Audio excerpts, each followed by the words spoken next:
Glória a Deus. Eu queria compartilhar com a palavra com os nossos irmãos. Se encontra em João, capítulo 11, verso 41.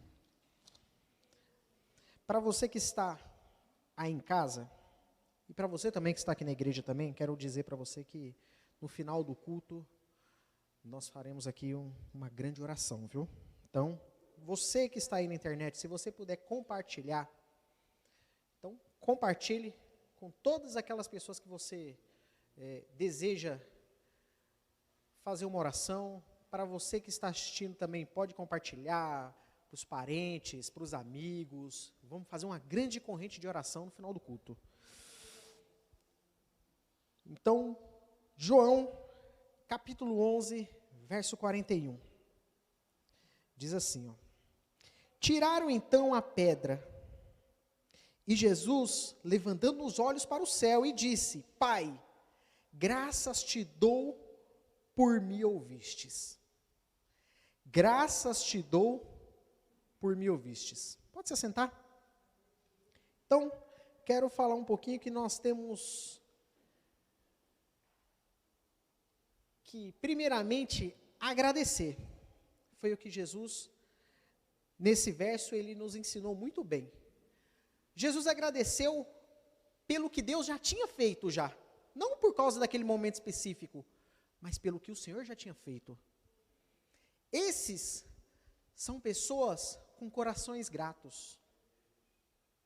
Isso é muito importante numa carreira cristã, sabia? Sermos gratos. Sempre lembrarmos daquele que nos ajudou. Sempre lembrar do nosso Criador, que nos concedeu. Enquanto muitos aí já perderam as suas vidas, nós estamos aqui, ó, firme e forte. Sabe por quê? Porque até aqui o Senhor nos sustentou. Então eu queria falar um pouquinho sobre a importância de ser grato. Mas, para que eu entre na mensagem, eu preciso falar um pouquinho sobre o personagem da nossa ministração de hoje, que será o amigo de Jesus. Para os irmãos que conhecem essa história, Jesus ele vai tratar a Lázaro como o seu grande amigo. Muitos aqui conhecem Lázaro, Marta e Maria. Casa de pessoas festeiras. Casa de pessoas festeiras.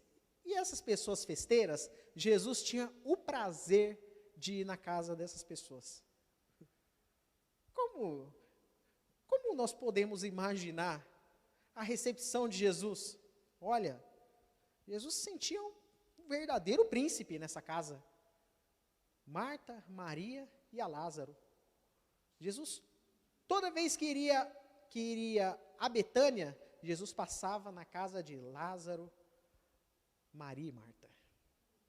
Todos os cuidados que eles tinham com Jesus. Então, esse tipo de amigo se torna um amigo marcante, né? Muitos aqui têm amigos. E aquele amigo que você faz questão de ir na casa. Um amigo especial, que já faz alguns anos que se partiu, que nós estávamos lembrando até algumas semanas atrás. Alguns aqui se lembram do nosso irmão Reinaldo, né? Que o Senhor assim já o recolheu. O irmão Reinaldo, ele participou de toda a fase do nascimento do meu filho Samuel. Participou desde quando ela engravidou até o nascimento. Então ele fazia questão, ele era uma pessoa tão amável, que ele fazia questão de todos os dias passar em casa. Todos os dias eu deixava uma garrafa de café. Olha só, eu tinha tanta alegria de receber esse amigo, porque eu sabia que todos os dias ele ia passar lá em casa. E todos os dias eu deixava uma garrafa de café preparada para ele, porque eu sabia que ele iria passar lá todos os dias. Foi uma grande perca na minha vida. Mas dentro dessas percas, o Senhor nos ensina, e muito. Mas sempre tem outros amigos para suprir. O Senhor nunca deixa os seus desamparados. Nunca deixa um vazio dentro dos seus.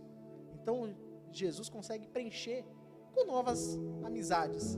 Estamos aí durante esses anos. Então, Lázaro, eu quero falar um pouquinho de 3 personagens que Jesus ressuscitou na Bíblia. Para você que é bom de Bíblia, vamos lá, tá lembrado? Filha de Jairo, lembra? Lembra? Você frequentou muito escola dominical. A viúva de Naim e o próprio Lázaro. 3 personagens que Jesus ressuscitou. Mas você vai pensar comigo, eu quero te fazer pensar. Jesus poderia ter curado Lázaro. Por que Jesus deixou chegar ao extremo? Por que Jesus permitiu a morte de Lázaro? Se Jesus poderia ter ido lá e já curado Lázaro, não precisava chegar a este ponto. Aí nós vamos falar um pouquinho sobre as suas irmãs. Entre elas, nós vamos falar um pouquinho de Marta e um pouquinho de Maria. Porque elas simplesmente achavam que, olha, Jesus, mandaram avisar Jesus, onde Jesus estava, que seu irmão, a partir do verso 22, vai dizer sobre já a doença já de Lázaro. Vai dizer a tristeza que suas irmãs estavam sentindo naquele momento. Mas Jesus, com toda a sabedoria, era Jesus, irmãos. Era Jesus. Com Jesus, tem que ser diferente. Aonde Jesus passa, nada é normal. Aonde Jesus passa, nada pode ser normal. Então, o que Jesus disse? Que essa doença não é para a morte, mas é para a glória de Deus. Mas quando elas receberam isso, como seres humanos, nós ainda refutamos ainda em não acreditar. Nós podemos demonstrar a nossa fé, que olha, eu creio em Deus, eu tenho certeza que Deus vai fazer, mas lá no fundo, será que Deus vai fazer? Isso é comum, irmãos, isso é comum. Então Jesus poderia ter curado, mas Jesus, onde passa, ele é nada é normal. Jesus, ele foi muito mais além. Eu não vou simplesmente curar, eu vou ressuscitar, para que todos possam ver a glória de meu Pai.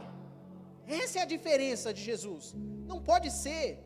Quando Jesus entrou na nossa vida, nós tínhamos uma vida em preto e branco. Nossa vida era em preto e branco.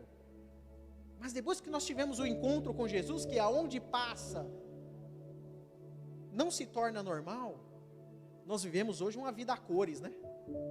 Sabe aquela, quando você liga a televisão, e está ali, ó, você consegue ver até as espinhas assim do ator na televisão, de tão claro que é, de tão a cores que é. Isso se tornou a nossa vida depois da passagem de Jesus. Sabe por quê? Porque nós também estávamos mortos, nós também estávamos em decomposição. Mas sabe o que Jesus falou para mim e para você? Vem para fora, retire a pedra. Lúcia, vem para fora. Daia, venha para fora. Nós também estávamos assim, mortos. Mas Jesus foi lá. Aonde Jesus passa, tudo se transforma. Aonde Jesus passa, tudo é diferente. Não pode ser igual.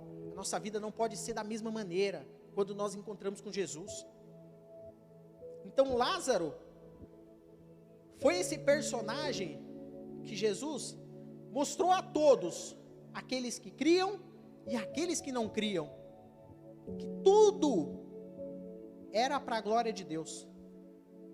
Então nós decorremos o texto que quero também falar também de pessoas também que conseguiram grandes milagres, mas grandes, irmãos, grandes. Quero falar um pouquinho de Ana. Lembra lá de Ana que teve Samuel? Ana teve a Samuel. Senhor, qual que foi o principal ponto da, como se diz, da virada de chave da oração? Enquanto a oração era uma oração comum, nada acontecia. Mas a partir do momento que Ana, Senhor, a partir de agora, Senhor, se o Senhor me der, não será meu, mas será do Senhor, tudo mudou. Abraão teve que esperar 100 anos para ter Isaac. 100 anos. 100 anos, irmãos, não são 100 dias, são 100 anos. Você imagina, irmãos, todos tirando sarro de Abraão. Será que este filho vai vir, Abraão? Sara já é velha. Sara desde a juventude, de quando se casavam, porque naquele tempo, um casamento abençoado era um casamento repleto de filhos. Então, Abraão teve que conviver em 100 anos para poder receber o filho da promessa. Mas, irmão, ele teve Ismael, mas era o filho da promessa. Se eles tivessem obedecido a Deus, Ismael veio, certo? Mas todos sabemos que o filho da promessa era Isaac. Isaac foi aquele que Deus mandou. Porque Deus, ele espera todas as alternativas humanas se acabarem para ele poder trabalhar. Todas. Lázaro, por isso que Jesus permitiu a Lázaro morrer. Por quê? Seria muito simples para Jesus ir lá e curar. Existe também um comentário também, que os judeus acreditavam que a vida poderia voltar-se em 3 dias. Jesus fez um milagre no quarto. Fez um milagre no quarto para mostrar que ele é Deus. Acho que você não entendeu. Fez um milagre no quarto para mostrar a glória de Deus.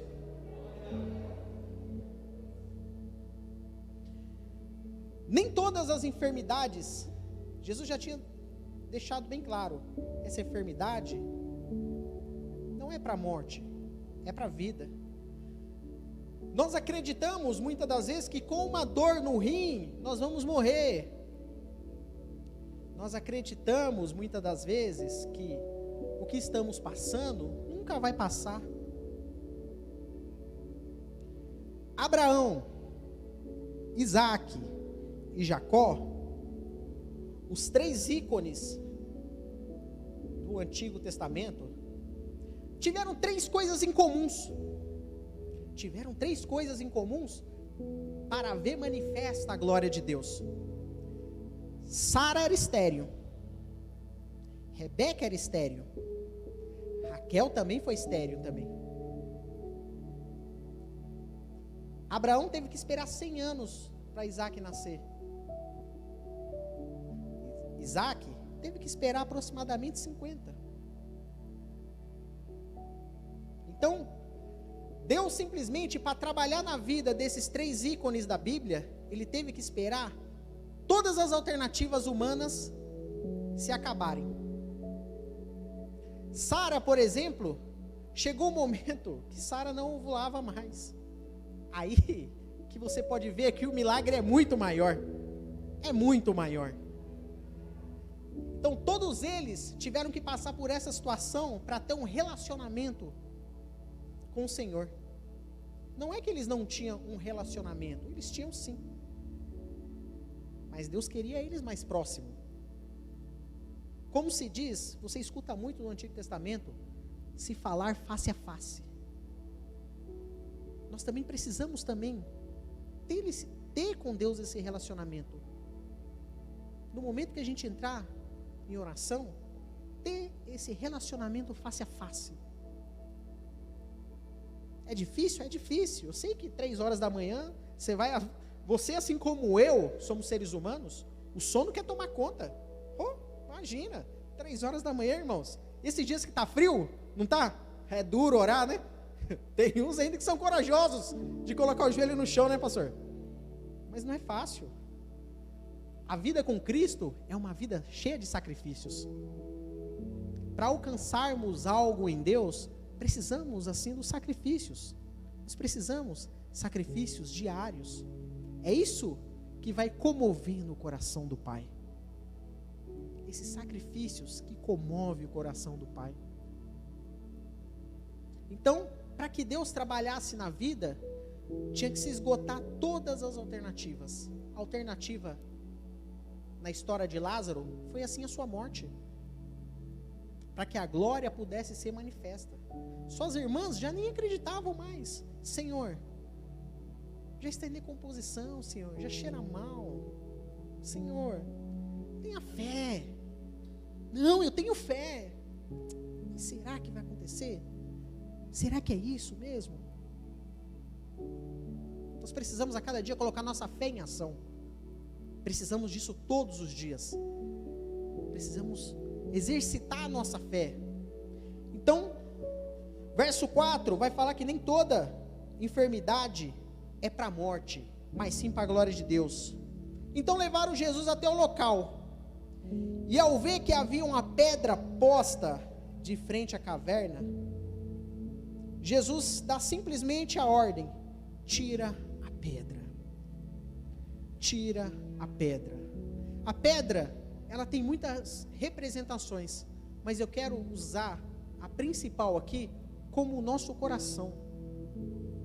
Nós precisamos a cada dia ter um coração de carne, porque nós praticamente já nascemos com um coração de pedra. Já nascemos com um coração de pedra, praticamente. Então só Jesus é aquele que pode transformar, tirar essa pedra que há dentro da gente. Difícil, mas nada é impossível.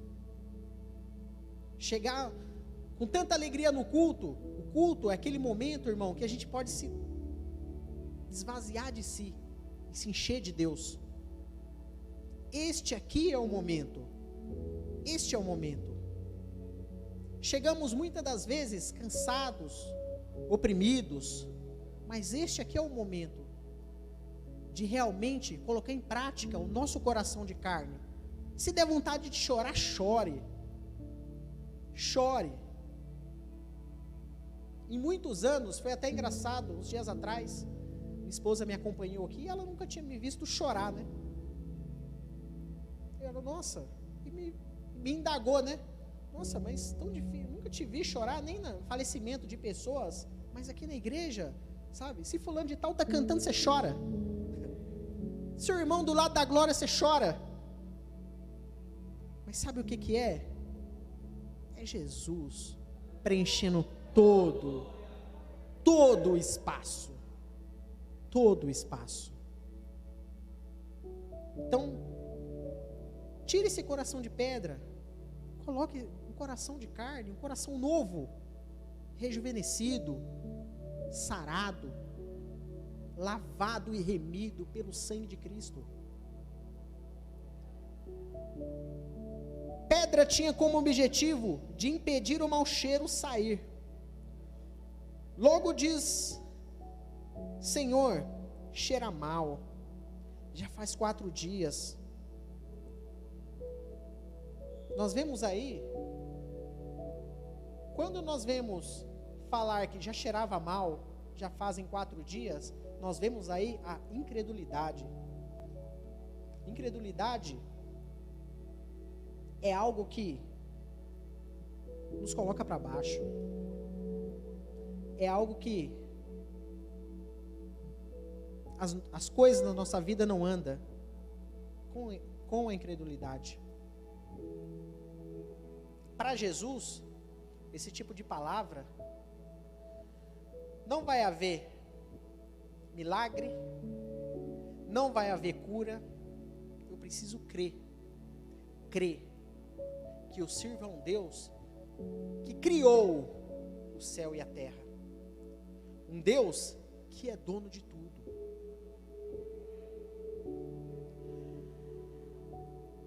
As suas irmãs achavam que, olha, Senhor, nós cremos, Senhor, a incredulidade, na sequência, nós sabemos, Senhor, que que aquele grande dia da ressurreição, nós iremos ver Lázaro. Olha só,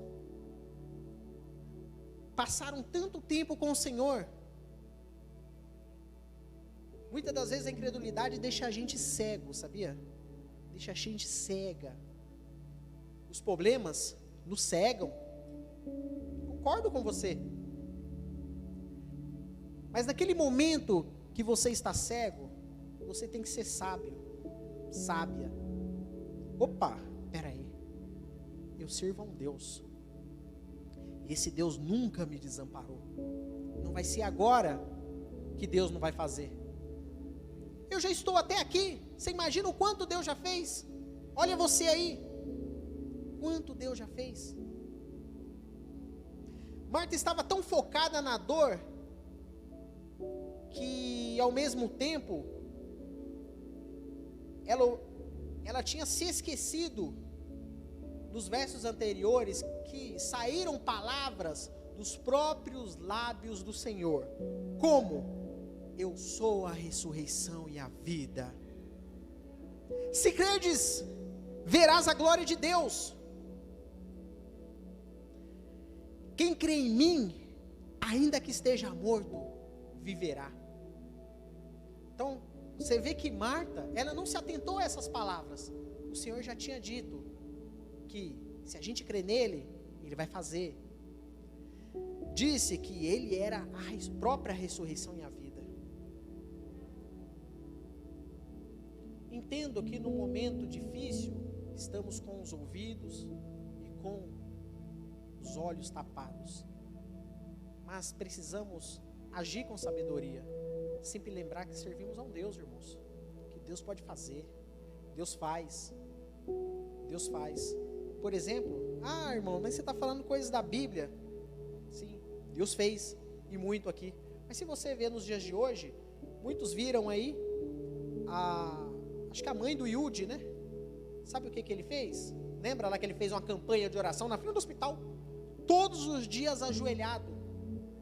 O Jonathan Neymer também fizeram campanha em prol de familiares que estavam com essa doença, estavam em estado gravíssimo.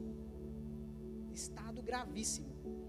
Então, posso estar falando aqui para você só coisas da Bíblia, mas você que acompanha jornais, revistas, você sabe muito bem do que eu estou falando. O que basta? Só crer.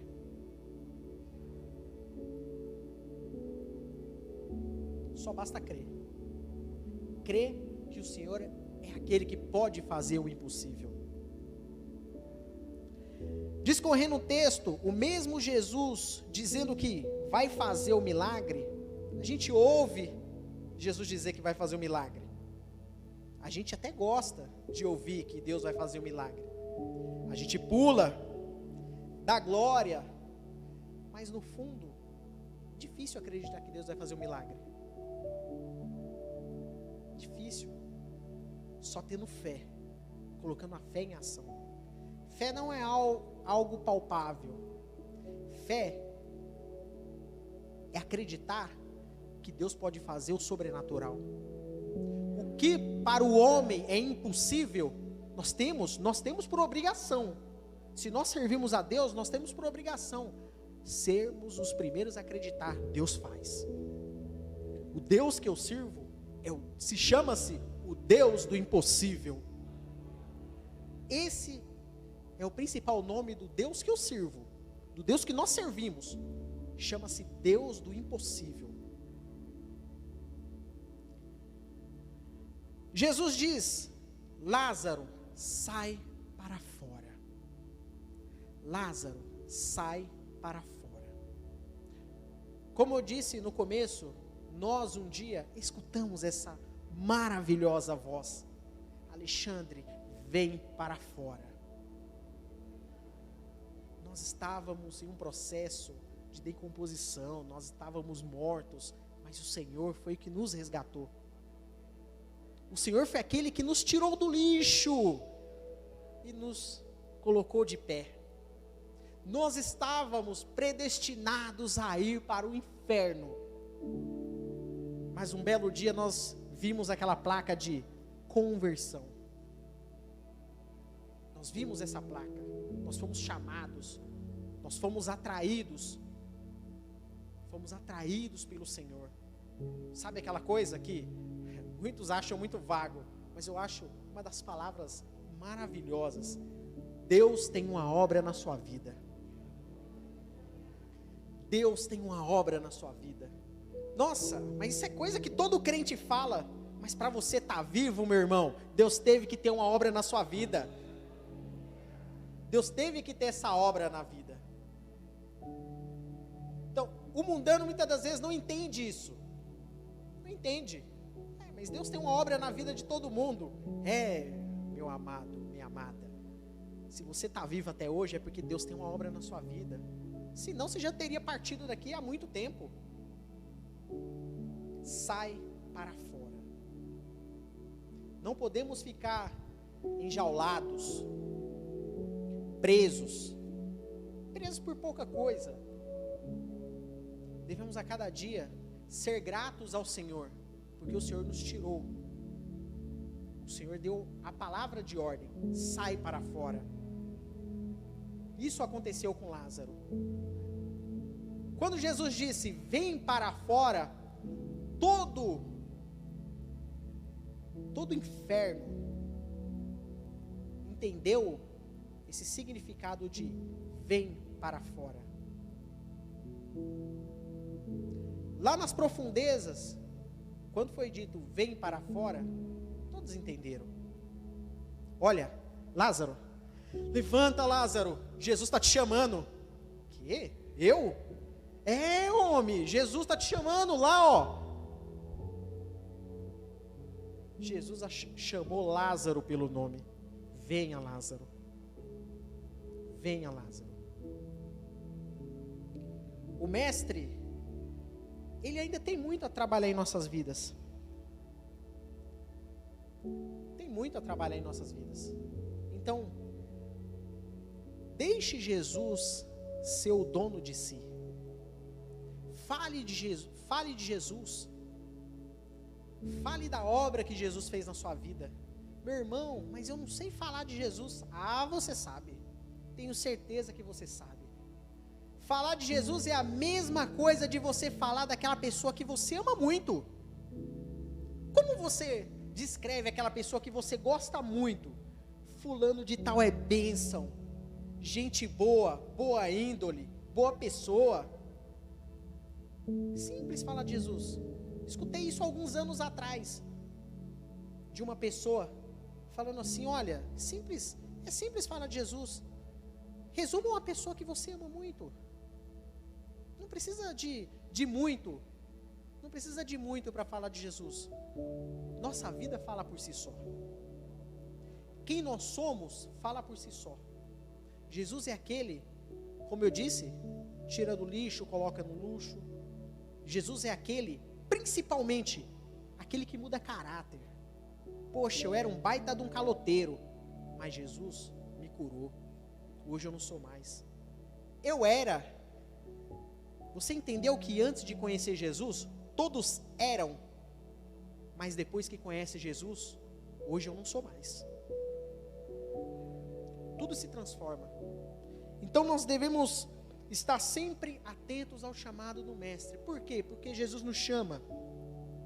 Jesus nos chama, em Lucas 24, chama para o arrependimento.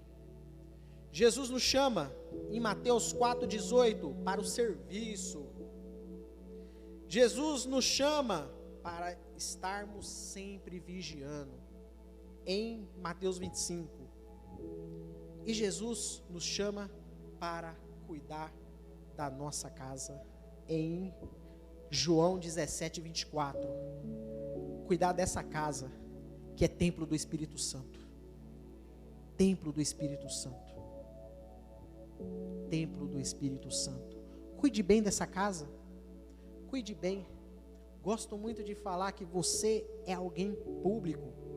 Você é alguém que a sociedade está sempre atento. Imagina, meu irmão. A sociedade não está nem aí para mim. Faça alguma coisa de errada lá para ver.